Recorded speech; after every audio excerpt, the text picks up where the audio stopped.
आज आपण निवडक मराठी कादंबरी वाङ्मय या अभ्यासपत्रिकेच्या पुढच्या घटकाला आपण सुरुवात करत आहोत.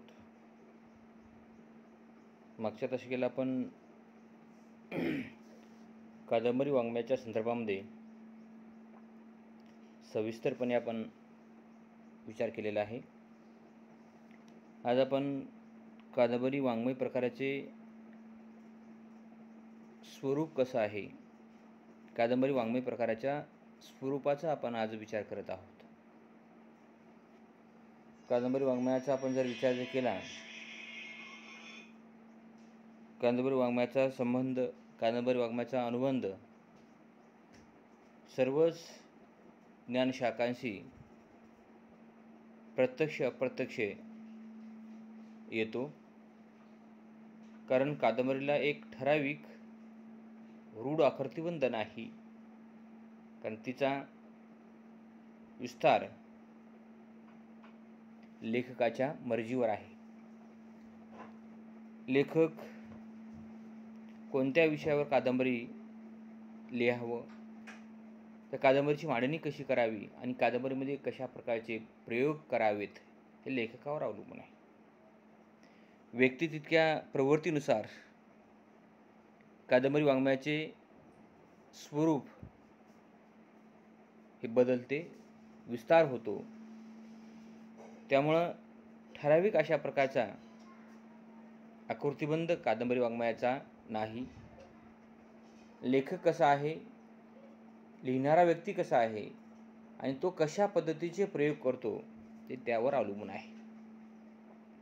म्हणून कादंबरीतील वास्तवाचे स्वरूप हे कल्पित असते, मात्र ते खरेखुरे मांडण्याचं सामर्थ्य हे लेखकामध्ये असते. कादंबरीतील घटना, प्रसंग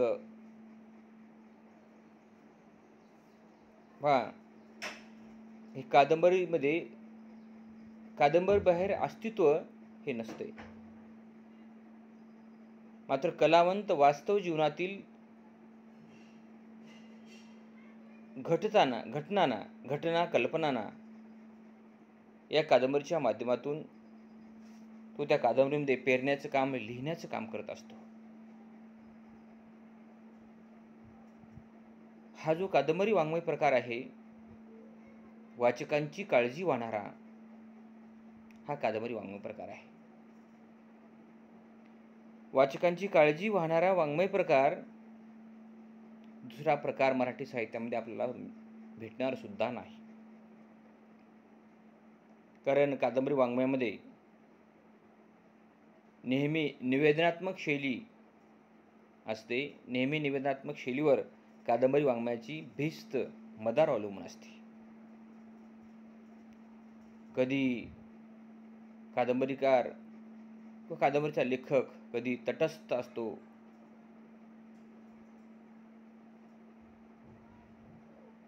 आणि मार्गदर्शक हा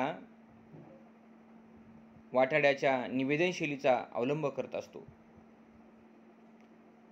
तर कधी इतर म्हणजे पत्रात्मक शैली, पात्रमुखी शैली, रोजनिशी शैली,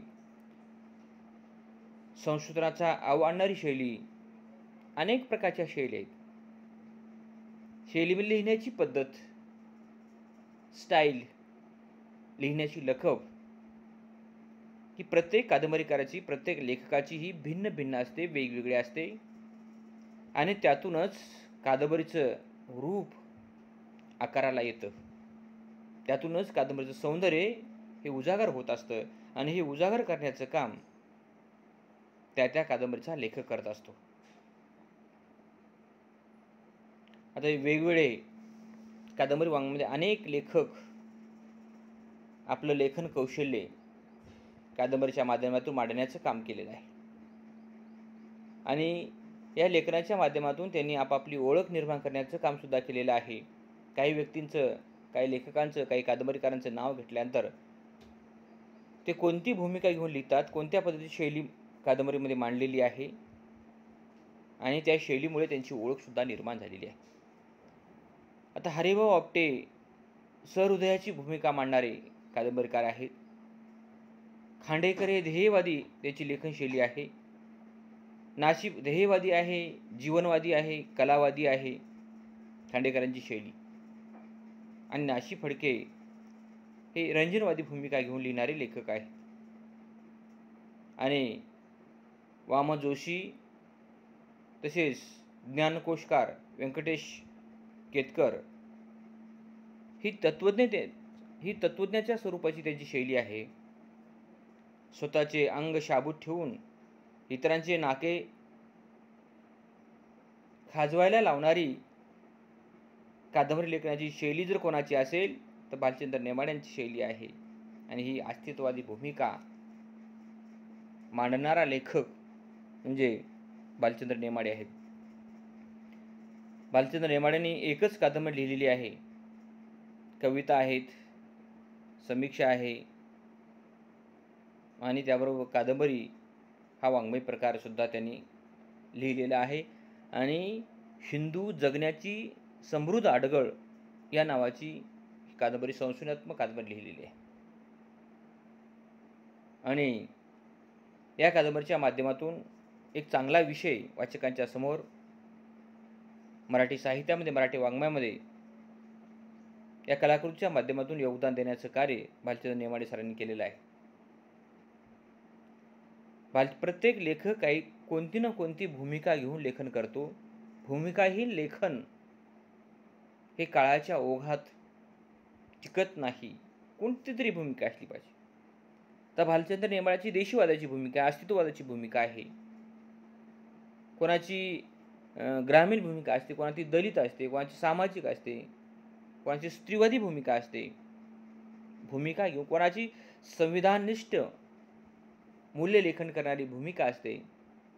हे अशा प्रकारची भूमिका घेऊन लेखन करणारे लेखकच कादंबरी वाङ्मयाला एक चांगली दिशा देण्याचं काम करतात. आणि या माध्यमातून कादंबरी वर्गीकरणाचे काही तत्व आहेत, काही प्रकारसुद्धा आहेत. सामाजिक कादंबरी, राजकीय कादंबरी, स्त्रीवादी कादंबरी, पत्रात्मक कादंबरी, आत्मकथनात्मक कादंबरी, ऐतिहासिक कादंबरी, असे अनेक प्रकार आहेत. राजकीय कादंबरी, पौराणिक कादंबरी, अशा प्रकारचे अनेक कादंबरी वाङ्मयाचे प्रकार आहेत. आणि आपल्या अभ्यासक्रमामध्ये 8 कादंबरी वाङ्मय प्रकार आहेत. 8. आणि ही प्रत्येक वाङ्मय प्रकार हा वेगवेगळा आहे. प्रत्येक वाङ्मय प्रकारातला एक प्रकरण आपल्या अभ्यासक्रमामध्ये आहे.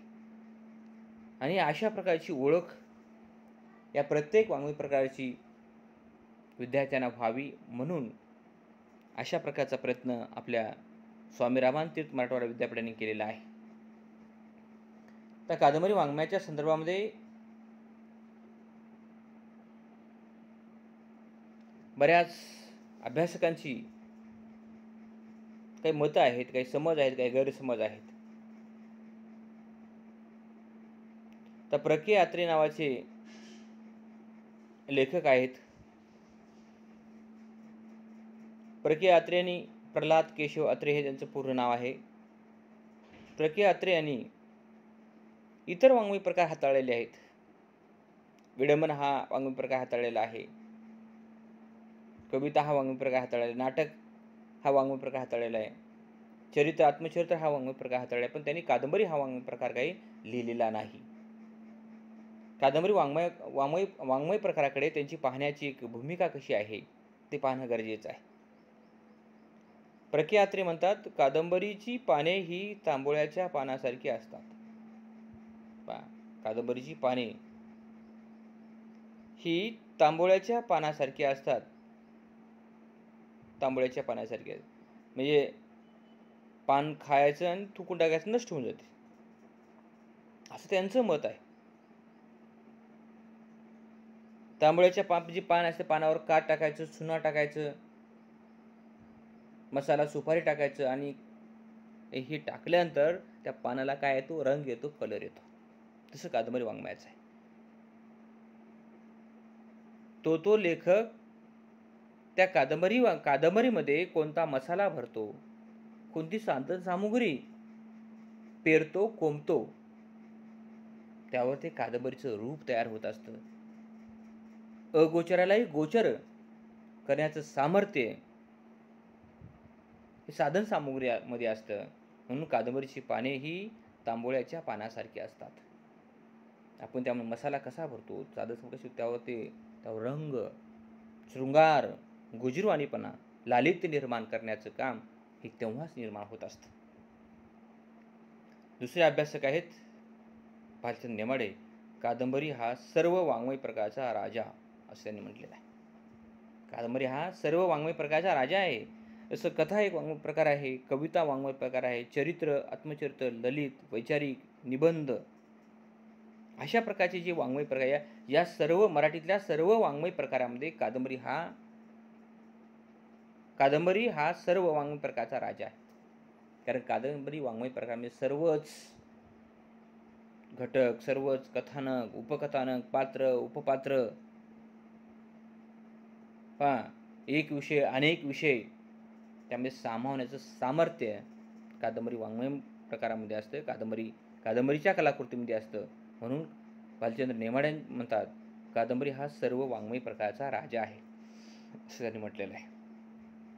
हे अशा प्रकारचे कादंबरी वाङ्मय प्रकारच्या संबंधामध्ये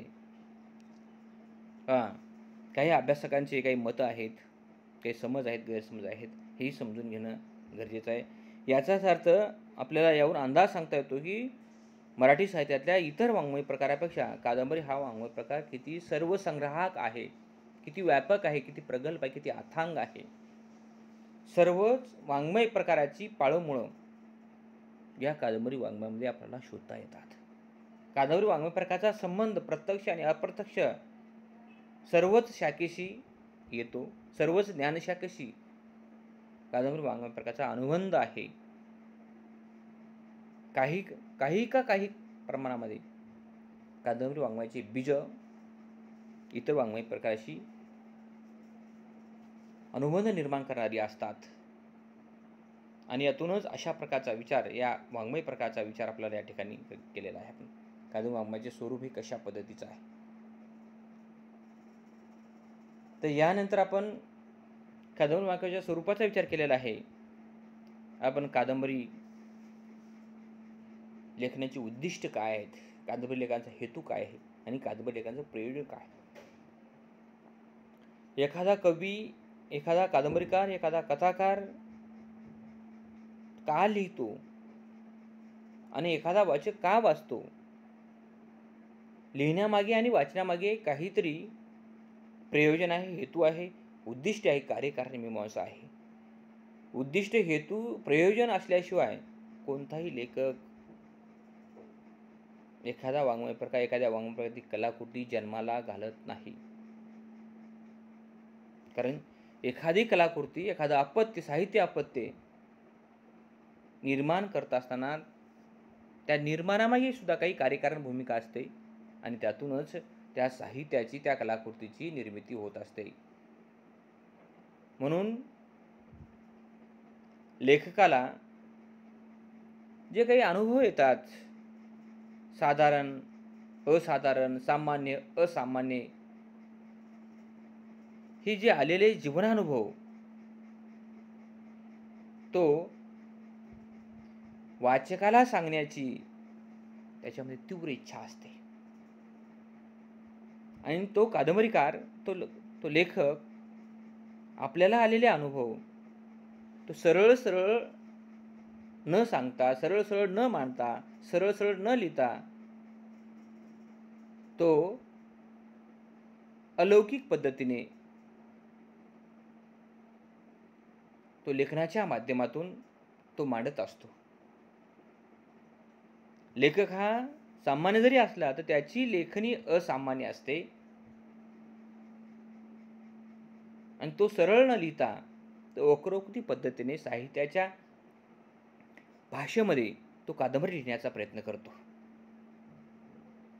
म्हणूनच एखादा लेखक किती उत्कटतेने, किती तीव्रतेने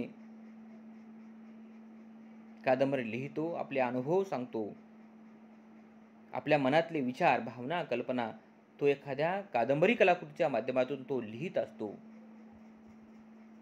आणि त्यावरच त्या लेखकाचं यश सुद्धा अवलंबून आहे. आणि तो त्या कादंबरीमध्ये कोणती मूल्ये पेरलेली आहे, कोणती मूल्ये मांडलेली आहे, कोणता जीवन अनुभव तो सहृदयपणे व्यक्त केलेला आहे, याचं भान सुद्धा त्याला असतं. का त्याच्या मनामध्ये एक तीव्रता असते, त्याच्यामध्ये एक उत्सुकता असते, आपण काहीतरी दिलं पाहिजे, वाचकांना काहीतरी आपण दिलं पाहिजे, वाचकांच्या परत काहीतरी मूल्य विचार तो कादंबरीच्या माध्यमातून तो पोहोचला पाहिजे. हे अशा प्रकारचा प्रयोजन, अशा प्रकारचा हेतू, उद्दिष्ट लेखकाच्या मनामध्ये मुरलेला असते मुलांनो. आणि हा विचार, हा मूल्यभाव, हा मूल्यजीवन तो आविष्कृत करण्यासाठी तो कादंबरी लिहितो. त्याच्या मनामध्ये एखाद्या विषयाच्या संदर्भामध्ये, एखाद्या प्रश्नाच्या संदर्भामध्ये, एखादा मूल्य विचाराच्या संदर्भामध्ये जो काही संघर्ष, जो काही कल्लोळ मनातल्या मनात चाललेला असतो, जी काही घुसमट चाललेली असते, त्या घुसमटीची अभिव्यक्ती तो कादंबरी लिहून करत असतो. आणि अशा प्रकारची अभिव्यक्ती म्हणजे त्याचं काय प्रयोजन आहे. एक तर आपलं स्वतःचं मनही हलकं होतं, मनही मोकळं होतं आणि त्या मोकळेपणाच्या लेखनातूनच वाचकांना सुद्धा एक मूल्य विचार मिळत असतो मुलांना. आणि अशा प्रकारचं प्रयोजन या कादंबरी लिहिण्याच्या माध्यमातून आहे. आणि एखादा कादंबरीकार निखळ आनंदासाठी कादंबरी लिहितो आणि एखादा वाचक सुद्धा निर्लेप आणि निखळ, खळखळ आनंद स्वतःचा द्विगुणित करण्यासाठी वाचक हा सुद्धा वाचत असतो. म्हणून बरेच लोक, बरेच वाचक आपल्या दैनंदिन जीवनातून बाहेर पडण्यासाठी तेच जीवन, तेच प्रश्न, तेच आव्हान याला थोडंसं बाजूला ठेवण्यासाठी कादंबरीचं वाचन करत असतात. सांसारिक जीवनामध्ये जे काही प्रश्न निर्माण, त्या ताणतणावातून सुटका व्हावी म्हणून कादंबरीचे वाचन केले जातं. आणि मानवी विश्लेषण आणि जीवनदर्शन, मानवी विश्लेषण आणि जीवनदर्शन हे कादंबरी निर्मितीचे दोन हेतू आहेत, प्रयोजन आहे, उद्दिष्ट आहे. अशा माध्यमातून कादंबरी लेखनाचा उद्देश, कादंबरी लेखनाचे प्रयोजन या ठिकाणी आपण सांगितलेलं आहे. आता जसं कादंबरी लेखनाचा हेतू, कादंबरी लेखनाचा उद्दिष्ट आहे, प्रत्येक कामामागे, प्रत्येक कार्यामागे हेतू आणि उद्देश दडलेला असतो म्हणून. एखादा कादंबरीकार कादंबरी का लिहितो, एखादा कवी कविता का लिहितो, एखादा कथाकार कथा का लिहितो, त्या प्रत्येक लेखनामागे सुद्धा काहीतरी हेतू, उद्देश दडलेला असतो.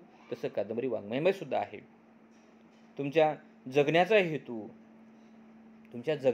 शिक्षण घेण्याचा हेतू, शिक्षण घेण्याचं प्रयोजन, तुमची जी जडणघडण होत आहे, तुमचा जो विकास होत आहे, तुम्ही एखाद्या कार्याला प्रारंभ जर केला असेल, त्याच्यामागे सुद्धा काहीतरी हेतू आहे.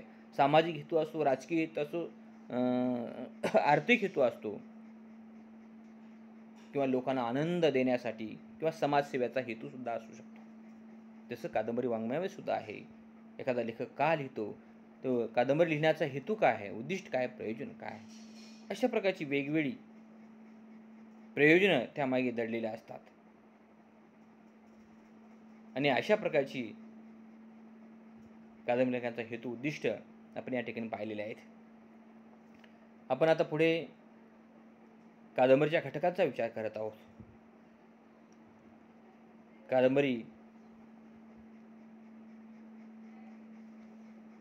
लिहित असताना काही घटकांची आवश्यकता आहे, काही मुद्द्यांची आवश्यकता आहे. कादंबरीचे घटक डोळ्यासमोर ठेवून कादंबरीच्या कलाकृतीची निर्मिती होत असते मुलांना. जे काही घटक आहेत कादंबरीच्या घटकाला वगळून सोडून या कलाकृतीची निर्मिती करता येत नाही. कारण त्या कादंबरीतले एक आधारभूत घटक, केंद्रभूत घटक त्यामध्ये मांडावे लागतात, अन्यथा ती कादंबरी एकांगी होऊ शकते. सामाजिक कादंबरी, राजकीय कादंबरी, ऐतिहासिक कादंबरी, आत्मचरित्रात्मक कादंबरी, चरित्रात्मक कादंबरी सर्वांगपूर्ण जर आपल्याला लिहायचं असेल तर या घटकांची नितांत गरज आहे. या घटकांची बांधणी त्या विषयाला अनुसरून त्या कादंबरीकाराला करावी लागते. तेव्हाच ती कादंबरी महत्त्वाची होऊ शकते, अन्यथा होऊ शकत नाही. म्हणून कादंबरीच्या घटकाचा आपण विचार करत आहोत. कादंबरी हा वाचण्याचा व ऐकण्याचा वाङ्मयीन प्रकार आहे. कादंबरी वाचता येते आणि एखादा व्यक्ती वाचल्यानंतर ती ऐकता सुद्धा येते.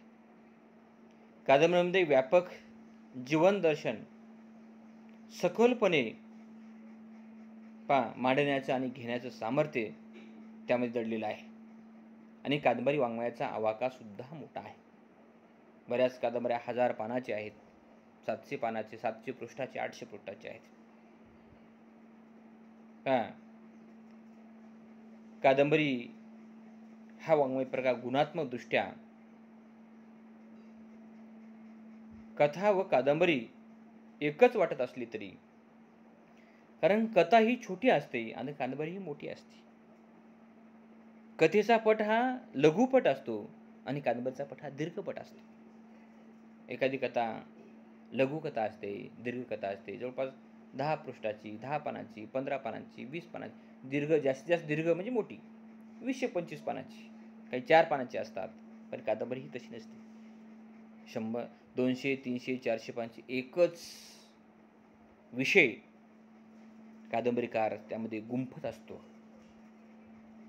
साहित्याच्या माध्यमातून त्या कादंबरीचा जो विषय आहे त्या विषयाची गुंफण तो पुढे पुढे करत असतो आणि त्यातूनच वाचकाच्या मनात जिज्ञासा, कुतूहल निर्माण होत असते. म्हणून कथा व कादंबरी एकच वाटत असली तरी कादंबरीची अभिव्यक्ती पद्धती ही वेगळी आहे.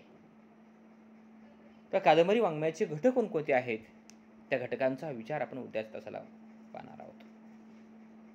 आणि या घटकांच्या मदतीने, या घटकांच्या साह्यानेच कादंबरीची निर्मिती होते.